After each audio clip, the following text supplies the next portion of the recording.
Okay, meron kami nabasa about yung kay Eric, di daw natin pinush. So, nandun si Madam Sharon at si Sir Robin at saka si Jano. So, ikwento nyo. Sige, ano na, kwentuhan lang na about kay Eric.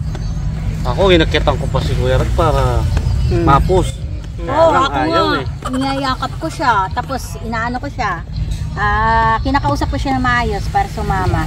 Talagang hindi namin madali. Ayaw niya kasi Mapapagod daw? Mapapagod daw siya. Pero total, hindi naman siya mapapagod kasi syempre sasakay lang siya ng van. Tsaka ganito lang. Sa bangka? Sa gilid-gilid. Ayaw daw niya mag-swimming. Hindi naman siya pipilitin mag-swimming kung talagang ayaw niya. Kaya lang talagang ayaw niya na kaming ginawa na namin ang lahat. Yes. Tinanggal namin yung kutsyon niya. Yung kutsyon. Binuhat namin yung papag. Oo. Yung papag. Hindi ko na kinuhanin yun. Parang yung parang palaka. Ganun kasi. Mabilis yung gumanon. Mabilis yung dumikit eh. Tapos yung kamay niya nakahawak doon sa paa ng papag. Kaya hindi namin siya talagang kapit na kapit siya kahit na pilitin namin yung kabila naman, yung ulo naman yung isusubsob niyang gano'n. Ayoko naman pwersahin. Mamabali. Mahirap namang pwersahin kasi baka mamaya Masasaktan. sa sobrang payat niya baka mamaya masaktan o di kaya mapipilayan. Yung gano'n ang iniisip namin. Aksidente ba?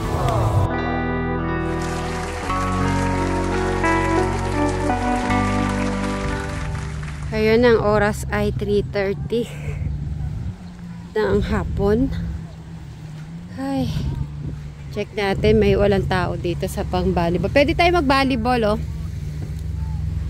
Yung iba po ay meron nang umuuwi. Siguro, yan, nauna sila sa amin. Ini-enjoy niya po yung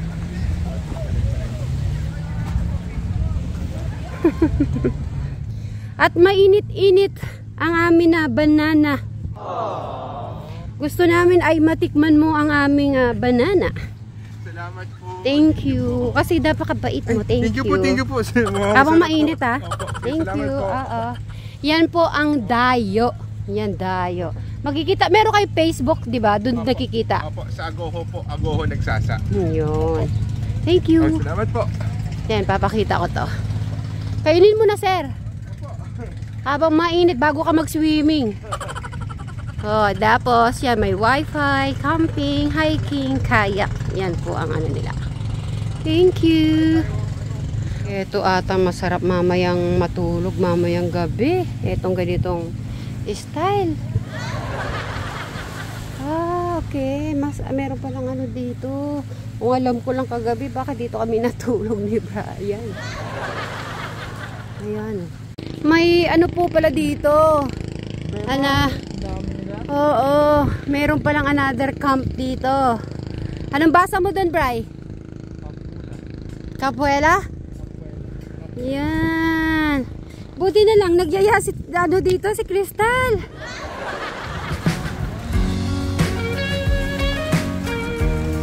Oh, mga bato-bato. Ano ba to? Punta tayo sa ano yan? Wow, sarap ng water. Hindi.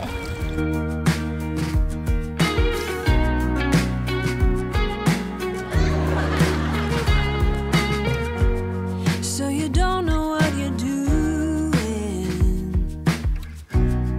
and the walls are closing in. Just remember where we're going. Another ano naman to? Another camp din to. Nandun kami pero dito kami naggala. At ayun ang dami puno.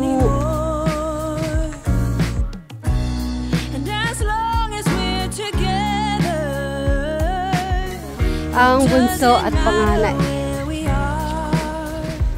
Mga solar.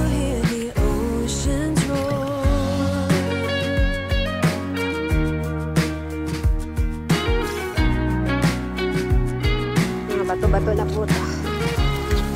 Pagandahan. Yung bato, titignan mo ha. it's not. And the world will dance around us. They wanna know what we've got.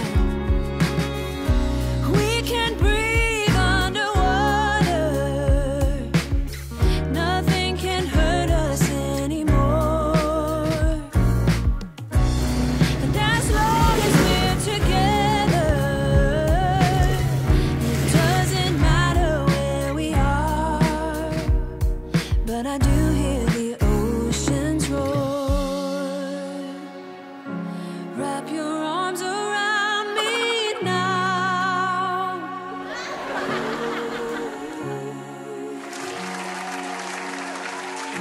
Wrap your arms around me now. Sarap kaya yan. Experiment ni Sweet Mary to. Kasi po, kanina, inihaw po nila Sir Robin at Madam Sharon yung liempo at saka yung manok. Ngayon, ang ginawa ko siyang adobo, inihaw, plus para siyang tosino. Diba? 3-in-1 ba siya? Tama ba? Kaya sinabi ko naman tosino kasi medyo nilagyan ko ng asukal para may laban siya sa suka kasi naglagay ako ng suka. Okay. Tignan mo nga, Bri. Yan ba yung chicken kanina? Oo. Ah. Ipakita mo yung tutok mo siya. Di ba? Wow, sarap. Look pala masarap. Ngayon patitikid ko sa'yo. Ay, yung papagdila ako, maubos. Konti lang. Shupin ko. Mahang yan. Hindi. Konti lang. Sabi mo yung totoo kung masarap, hindi ah. Hindi pa. Mainit. Hindi. Yung totoo. Okay lang. Sarap. Sure ka? May lasang inihaw plus tosino plus adobo. Oh, diba?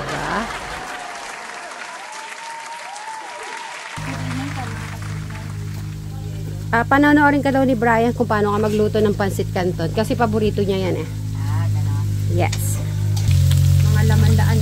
Dapat yung yung medyo tutong-tutong pa na mas masarap. Naikot namin ni Brian to ay umaga pero ngayon tingnan natin ang gabi kung paano ba yung gabi.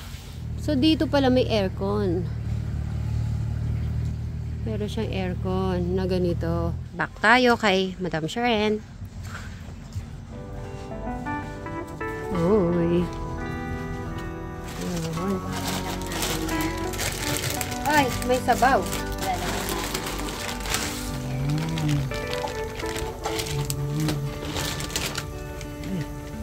Hanggang sa maluto yung pancit. Tapos huli yung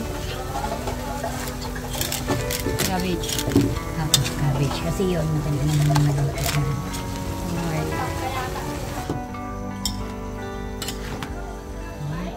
Kahit wala siyang pera. Parang sarap niya na. Gutom na. Ay, nakaligo pa. Diba? Sige, ano nyo? Ligo pa kayo. Konti na lang po. Tatanggalin na po yung konting sabaw. Sa ata, ano ba? Eric, Eric tuloy. Yung adobo. Hala, iniisip ata ako ni Eric. Nabanggit ko eh. Hello, Eric. Pero talagang iniisip pa rin namin siya. Sana nandito siya. Nagagabay-gabay yan sa gilid ng dagat. Masaya sana Sa siya. dagat.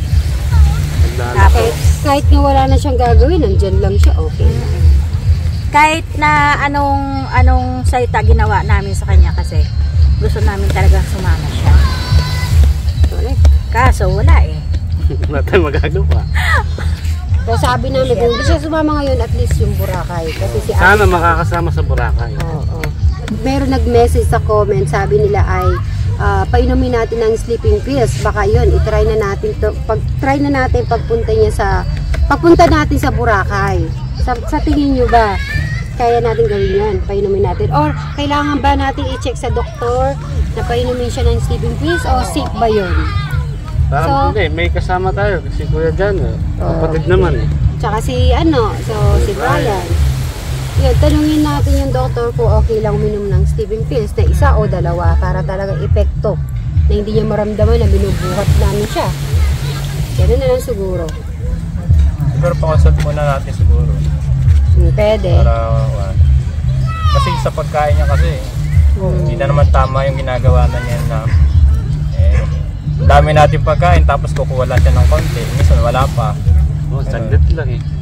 5 minutes lang eh. Sarili siyang version ng kanyang pagkain. Psychiatrist na sinasabi nila. Kahit na may masarap na ulam na minsan sabi niya ayaw niya. Tapos gusto niya Mangga? Mangga. Binibili naman siya ng gusto niyang kung minsan talaga as in konting-konti lang yung kukunin niyang ulam.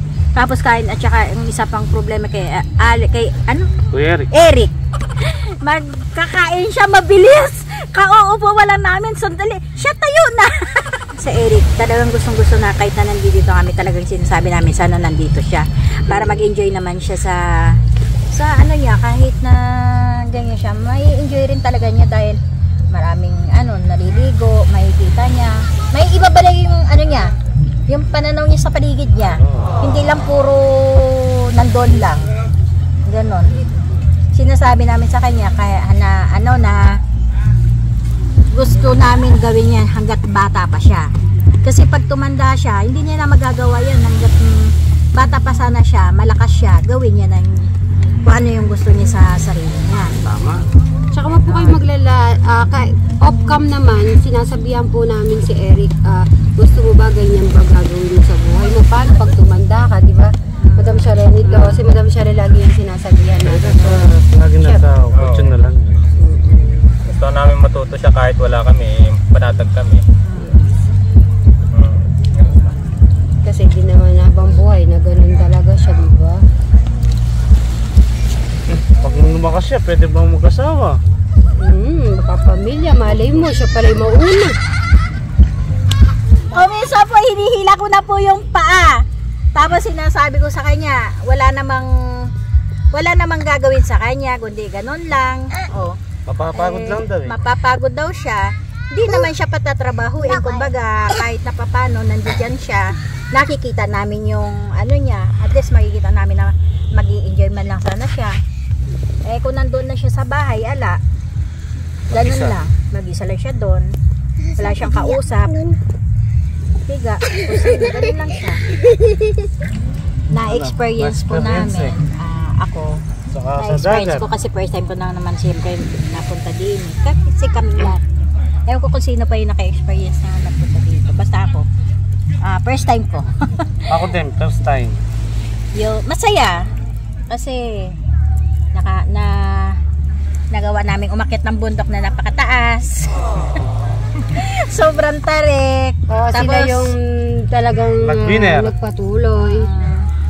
Yun po mga kasama namin, naiwan po sa baba. Kami na lang po ni Jano po yung umakyat. Kaya sobrang saya. Kahit na sumakit yung mga binti namin. Makikita nyo rin naman panay ang tawa namin doon.